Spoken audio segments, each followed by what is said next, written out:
بسم اللہ الرحمن الرحیم۔ شروع کرتا ہوں اللہ کے نام سے جو بہت بڑا مہربان نہایت رحم والا ہے۔ دوستو، بہنوں، بھائیو، بزرگوں، تاریخ اسلام کی قسط نمبر 170 میں ہم آپ کو خوش آمدید کہتے ہیں، اور اس میں ہم بیان کر رہے ہیں ولید بن یزید بن عبد الملک کو۔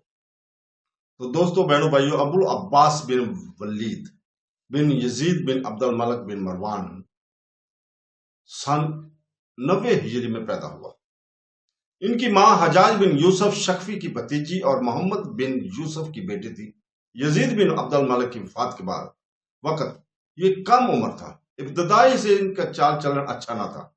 فسق اور فجور اور عیش پرستی میں مصروف رہنے کی وجہ سے گشت ماں تھا، اس لیے ہشام بن عبد الملک کو اس کا ولی عہدی سے معزول کرنے کا ارادہ کچھ نامناسب نہ تھا، مگر ناعاقبت اندیش امیروں اور سرداروں کی مخالفت نے ہشام کو اپنے ارادے میں کامیاب نہ ہونے دیا، اور ولید بن یزید ہشام بن عبد الملک کے بعد تخت نشین ہوا۔ ولید بن یزید کا عہد خلافت بنو امیہ کی تباہی اور بربادی اور کا دروازہ کھلتا تھا۔ ولید بن یزید نے تخت خلافت پر بیٹھتے ان لوگوں سے جن کو وہ اپنا مخالف سمجھتا تھا انتقام لینا شروع کیا، کسی کا وظیفہ بند کیا، کسی کو قید کیا، کسی کو قتل کرایا۔ سلمان بن ہشام نے اپنے چچا زاد بھائی کو پکڑ کر کوڑوں سے پٹوایا اور داڑھی منڈوا کر تشہیر کیا۔ یزید بن ہشام اور ولید بن عبد الملک کے کئی بیٹوں کو قید کر دیا۔ غرض تخت نشین ہو کر سب سے پہلا کام یہ کیا کہ اپنے اکثر اہل خاندان کو اپنا دشمن بنایا۔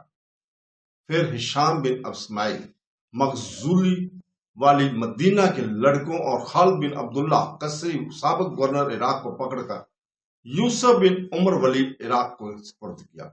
اس نے ان شرفا کو نہایت سخت اذیتیں دے کر مار ڈالا۔ تو دوستو، اپنی خلافت کے پہلے ہی سال یعنی سن 125 میں ولید بن یزید نے اپنے بیٹوں عثمان اور حکم کے لیے ولی عہدی کا بیعت لوگوں سے لے لی تھی۔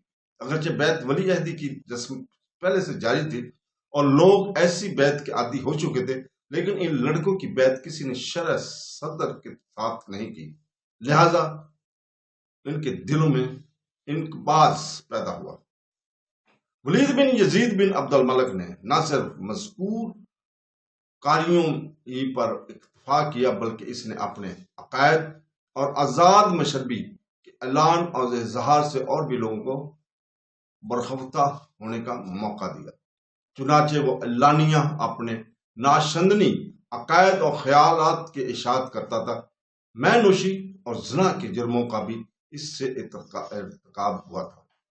ان تمام باتوں کے شہرت نے صوبوں اور ولایتوں کے حاکموں کو بدل کر رکھ دیا، بد دل کر کے رکھ دیا، اور جس نے بیعت اطاعت کے خوف اور ڈر کی وجہ سے کی، اور سچی ہوا خواہی اور ہمدردی سب کے دلوں سے جاتی رہی۔ سن 125 ہجری یعنی اپنی خلافت کے پہلے ہی سال صوبہ خراسان کو عراق کے متحد کر کے خراسان کے حاکم نصر بن سیار کو معزول کیا۔ نصر کے پاس ایک طرف ولید بن یزید کا اور دوسری طرف سے یوسف بن عمر گورنر عراق کا حکم پہنچا کہ تم معزول کیے گئے فوراً دارالخلافہ دمشق میں حاضر ہو کر اپنے صوبہ کا حساب کتاب سمجھاؤ۔ تو دوستو، اس جگہ یہ بات ہم ضروری کرنا چاہتے ہیں کہ عہد بنو امیہ میں کل ممالک اسلامیہ چند صوبوں میں تقسیم تھے۔ ہر صوبہ پر ایک امیر یا وائس رائے یا نائب السلطنت مقرر ہوتا تھا۔ اس کو اپنے صوبہ میں کامل شاہانہ اختیارات حاصل تھے، اور وہ خود ہی اپنی طرف سے اپنے صوبہ کی ولایتیوں میں حاکم مقرر کرتا تھا۔ بڑے بڑے صوبے حجاز، عراق، جزیرہ آرمینیا، شام، مصر، افریقہ، اندلس، خراسان وغیرہ تھے۔ حجاز کے صوبے میں مکہ، مدینہ، طیف، یمن کی ولایتیں شامل تھیں۔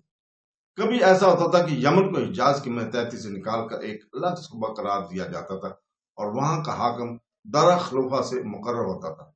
شام کے صوبہ میں اردن، حمص، دمشق، قیصرین کی ولایتیں شامل تھیں۔ مصر کے صوبہ میں کبھی افریقہ بھی شامل ہوتا تھا، اور کبھی افریقہ کو مصر سے الگ صوبہ قرار دے کر کیسر دان کا گورنر دربار خلافت سے مقرر کیا جاتا تھا۔ اسی طرح اندلس کبھی الگ صوبہ قرار دیا جاتا تھا، اور وہاں کا حاکم خلیفہ خود مقرر کرتا تھا۔ اور کبھی اندلس کو کیروان کا امیر کا متحد کر کے صوبہ افریقہ میں شامل کر دیا جاتا تھا۔ اسی حالت میں کیروان کا امیر خود اپنے اختیار سے اندلس میں کسی حاکم کو مقرر کرنا تھا۔ یہی کیفیت عراق اور خراسان کی تھی، یعنی کبھی خراسان ایک الگ صوبہ تھا اور وہاں کا گورنر امیر دربار خلافت سے مقرر کیا جاتا تھا۔ صوبہ کے امیروں اور ولایتوں کی والیوں کو اپنے متعلقہ ملکوں میں سیاہ اور سفید کرنے کے کامل اختیارات حاصل ہوتے تھے، لیکن کبھی کبھی یہ بھی ہوتا تھا کہ محکمہ مال کی افسری یعنی وصولی خراج اور جزیہ کے لیے دربار خلافت سے الگ کوئی اہلکار مقرر ہو جانا تھا۔ دربار خلافت سے مقرر شدہ افسران اپنے آپ کو صوبہ یا ولایت کے حاکم کا ماتحت نہیں سمجھا جاتا تھا، لیکن فوج کا سپہ سالار اور ملک کے امن و امان کا ذمہ دار ہمیشہ اس صوبہ کا امیر یا اس ولایت کا والی ہی ہوتا تھا۔ افسر مال کی طرح کبھی کبھی صوبہ کا امیر شریعت یا قاضی اعظم بھی دربار خلافت سے مقرر ہو کر جاتا تھا، لیکن نمازوں کا امام ہمیشہ امیر یا گورنر ہی ہوتا تھا، یعنی نمازوں کی امامت اور سپہ سالاری لازم و ملزوم تھی۔ بعد میں نمازوں کی امامت اور صبح کی امارت بھی جدا جدا ہونے لگی، تاہم جمعہ کا خطبہ حاکم صوبہ اور سپہ سالار اعظمی سے متعلق رہا تھا۔